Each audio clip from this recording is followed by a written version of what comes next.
Bismillahirrahmanirrahim. Alhamdulillah wassalatu wassalamu ala Rasulillah wa ala alihi wa sahbihi wa man walah amma ba'd. Surat kita kali ini adalah suratul Ikhlas, dan suratul Ikhlas adalah surat pemurnian.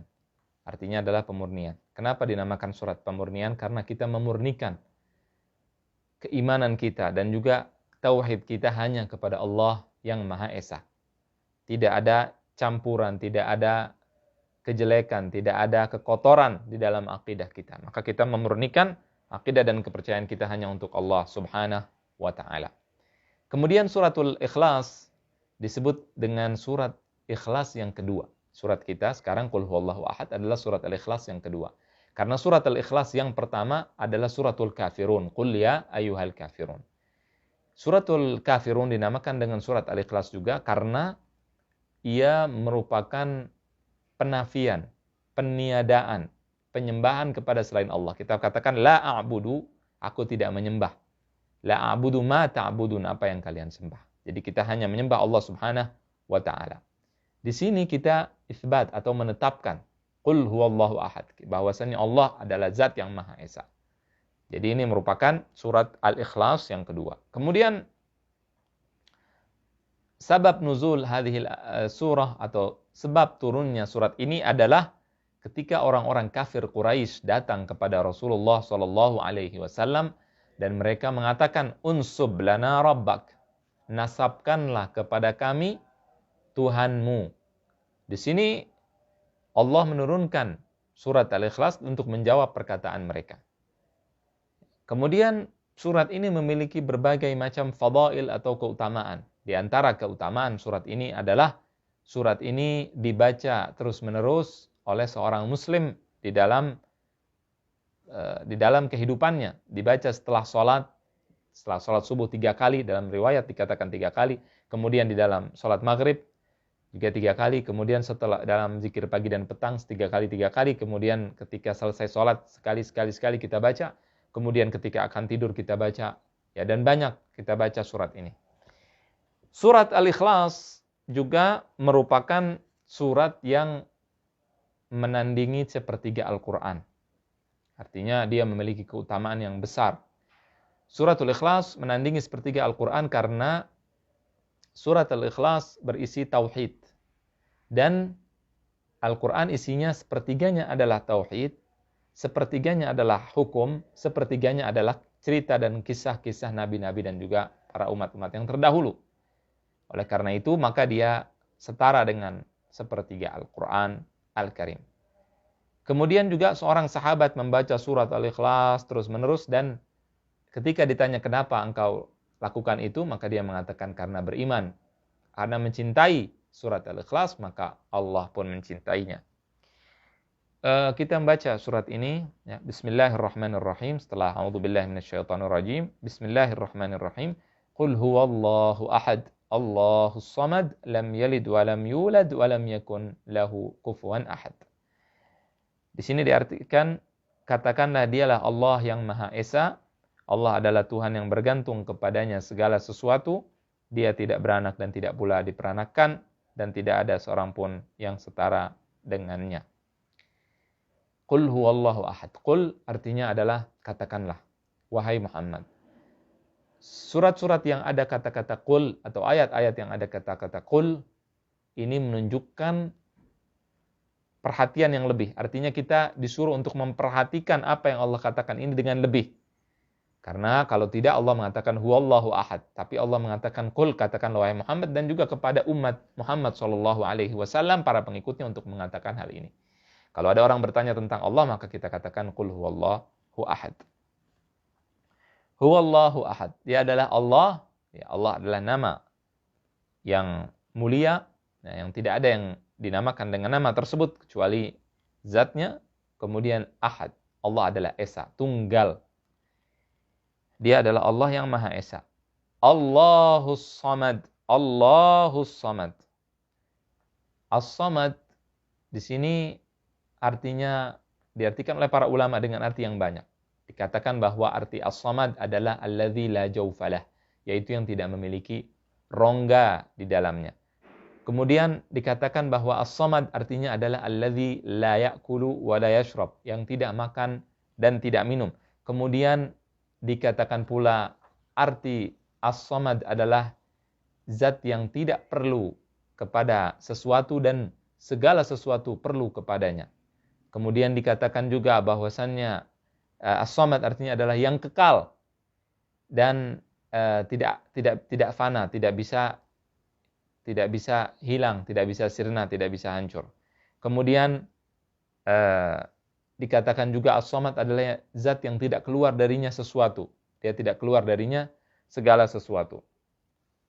Kemudian dikatakan juga bahwa arti as-samad adalah zat yang mulia yang telah sempurna kemuliaannya. Kemudian dikatakan juga bahwa arti as-samad adalah ayat berikutnya.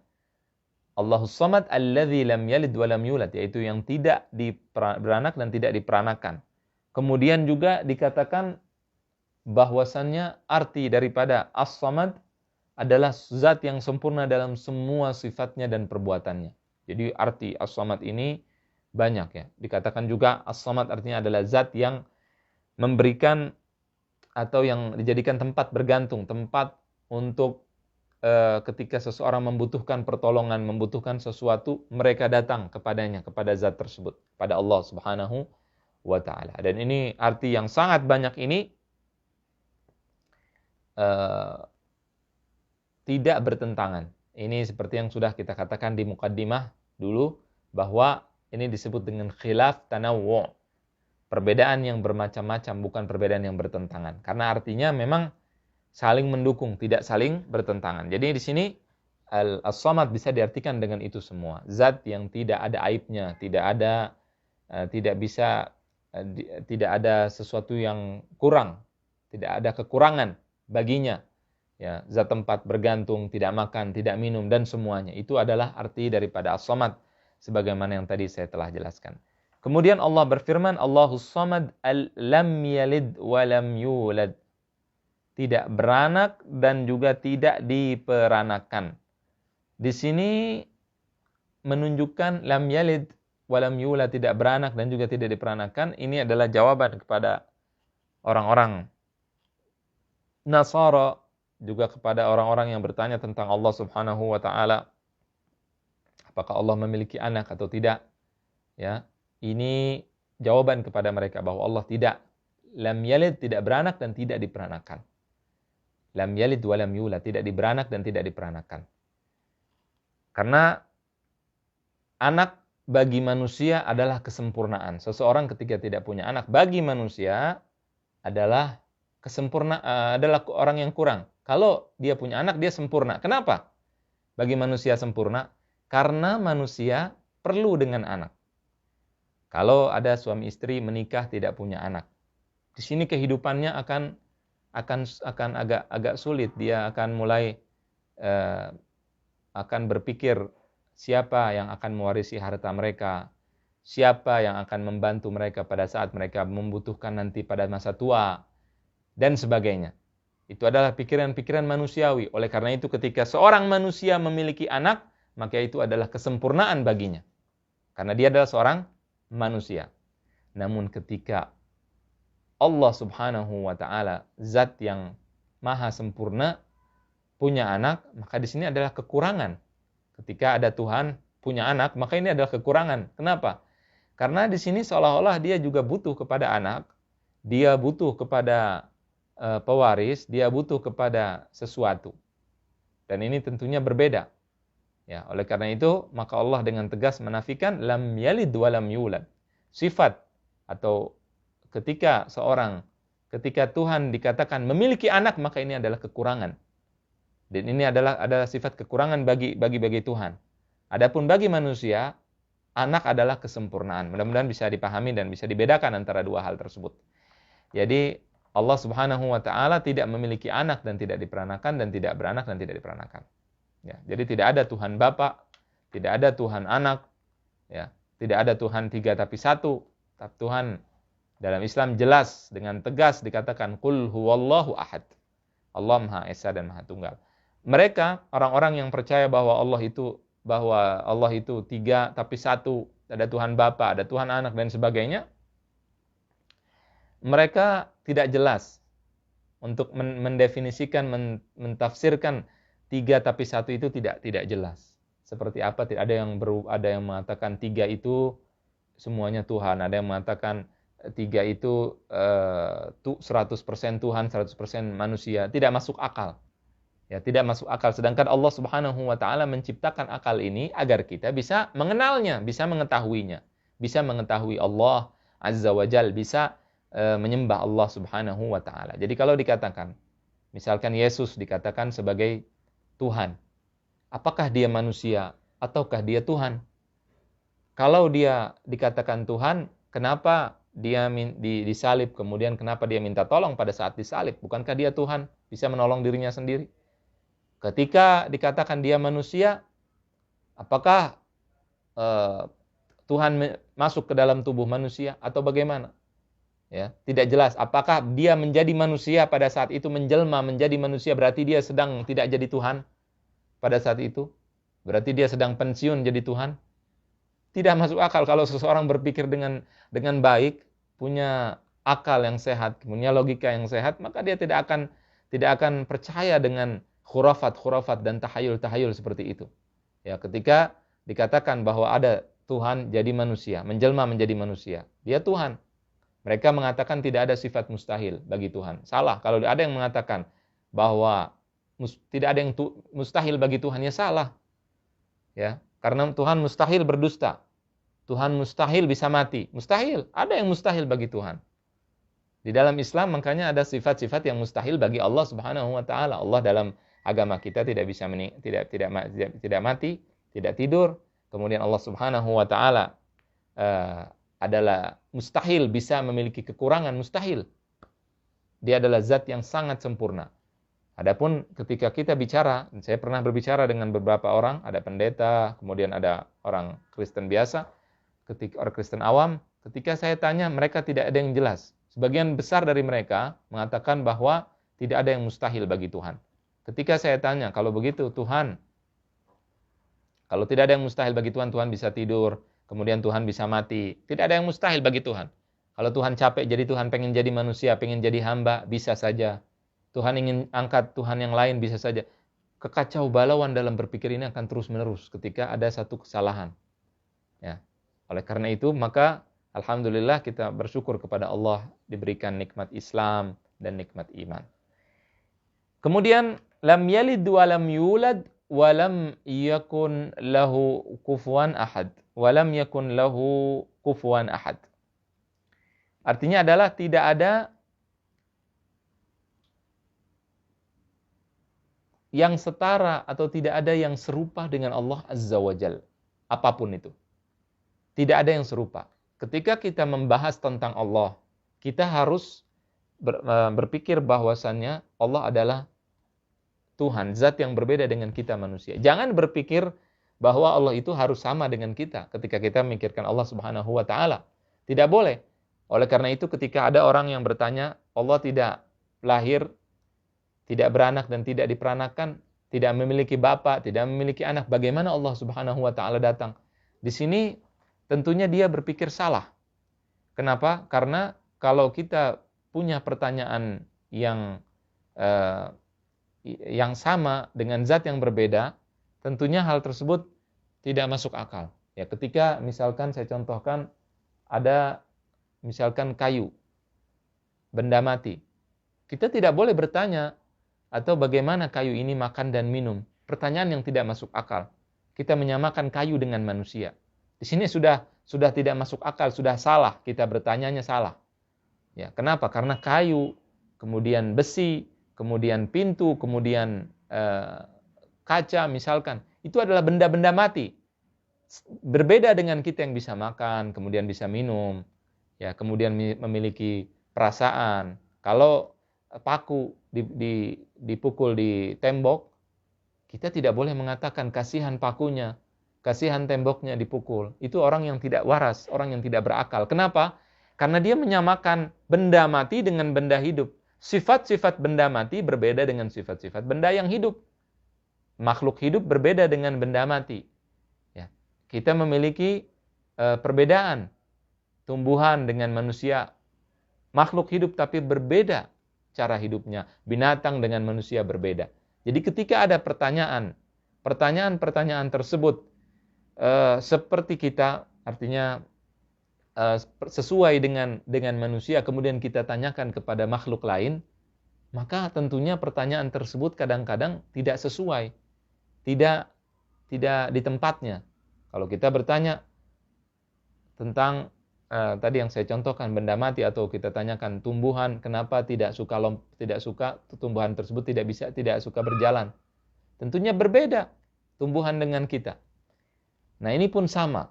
Ya, ketika kita bertanya atau ketika kita berpikir bahwa kenapa Allah tidak bisa beranak dan tidak bisa diperanakan? Dari mana Allah datang? Di sini kita tidak akan sampai akal kita. Karena Allah tidak menciptakan akal kita untuk bisa menelusuri atau mengetahui tentang Allah Subhanahu wa ta'ala. Tidak bisa. Oleh karena itu, maka kita disuruh oleh Allah untuk menggunakan akal untuk mengetahui Allah lewat makhluknya. Lewat mukjizat para nabi. Kita pakai akal kita lihat apa yang Allah katakan, tidak ada masalah. Namun ketika berbicara tentang Allah Subhanahu wa ta'ala, tidak bisa kita pakai akal kita.